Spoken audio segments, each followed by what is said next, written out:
नमस्ते दोस्तों, आज मैं फिर एक बार आपके बीच लेकर आया हूँ एक बहुत ही प्यारी, दिल को छू लेने वाली लव स्टोरी। तो इसे पूरा देखें और ये कहानी आपको कैसी लगी जरूर बताएं। ये कहानी एक ऐसे जोड़े की है जो अपनी फैमिली के खिलाफ जाकर एक दूसरे से शादी नहीं करना चाहते थे और इनकी फैमिली, इनका पूरा परिवार इनके खिलाफ था, लेकिन अंत में इनकी शादी इनके घर वालों की मर्जी से ही हो जाती है। तो आइए मैं और आप इसे देखते हैं और जानते हैं क्या है राज और पिंकी की लव स्टोरी का राज।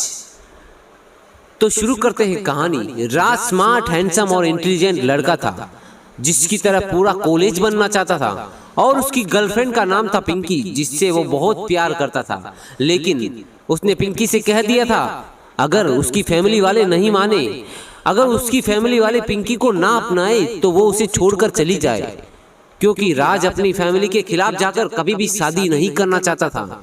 लेकिन आश्चर्य की बात यह थी कि पिंकी भी बिल्कुल ऐसा ही सोचती थी, इसीलिए तो शायद लोग उन्हें मेड फॉर ईच अदर कहते हैं। धीरे धीरे उनकी उम्र हो गई और उनके घर शादी की बात चलने लगी। दोनों को लगा कि अगर अब उन्होंने घर पर नहीं बताया तो बहुत देर हो जाएगी, और इसलिए दोनों ने अपने अपने घर वालों को अपने प्यार के बारे में बताया। लेकिन दोनों के घर वालों ने सीधे सीधे मना कर दिया और घर वालों की मर्जी से ही शादी करने के लिए घर वालों ने कहा। दोनों ने जैसे कि बात हुई थी, जब घर वाले शादी के लिए मानेंगे नहीं तो हम दोनों अलग हो जाएंगे, और वो दोनों अलग हो गए। कुछ दिन बाद राज अपनी फैमिली के साथ लड़की देखने चला गया, लेकिन वो बहुत दुखी था। वो इतना दुखी था कि जब वो लड़की राज के लिए पानी लेकर आई तो राज ने बिना से देखे ही पानी ले लिया। जैसे ही राज ने पानी की गिलास पकड़ी, उस लड़की ने राज को धक्का दे दिया और राज के हाथ से पानी का गिलास छूटकर राज के कपड़ों के ऊपर गिर गया। जब उसने गुस्से से लड़की की तरफ देखा, लेकिन वो 2 पल के लिए हैरान हो गया और फिर खुश हो गया, क्योंकि वो लड़की कोई और नहीं पिंकी थी। घर वालों के कहने पर पिंकी उसे वॉशरूम ले गई और फिर दोनों जोर जोर से हंसने लगे। बाद में दोनों बाहर आए तो राज के घर वालों ने उससे पूछा कि लड़की कैसी लगी। राज ने फटाफट से हाँ कह दिया, जिससे उसके घर वाले थोड़ी देर सोच में पड़ गए, क्योंकि राज ने कुछ दिन पहले ऐसा कहा था कि वो किसी लड़की से प्यार करता है और आज वो इस लड़की से शादी करने के लिए तैयार हो गया। यही हाल पिंकी के घर वालों का भी था।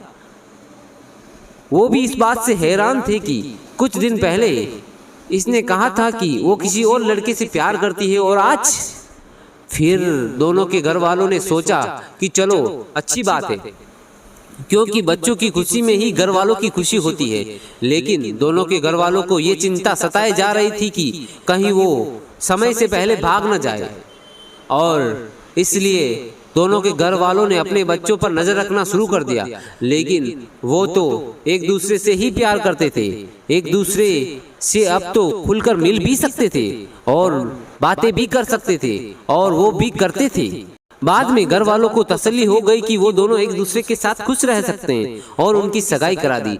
लेकिन अब दोनों एक दूसरे के बिना रह नहीं पाते थे।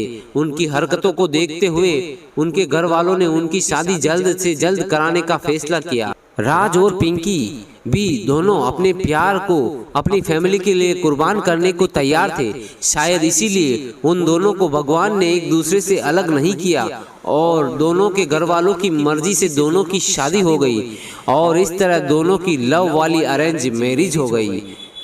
ना जिद है ना कोई गुरूर है हमें, ना जिद है ना कोई गुरूर है हमें, बस तुम्हें पाने का सुरूर है हमें। इश्क गुनाह है तो गलती की है हमने, सजा जो भी हो मंजूर है हमें। इसी के साथ आपसे अलविदा लेता हूं दोस्तों, और मिलते हैं अगली प्यारी रोमांटिक कहानी में। तब तक के लिए बाय बाय।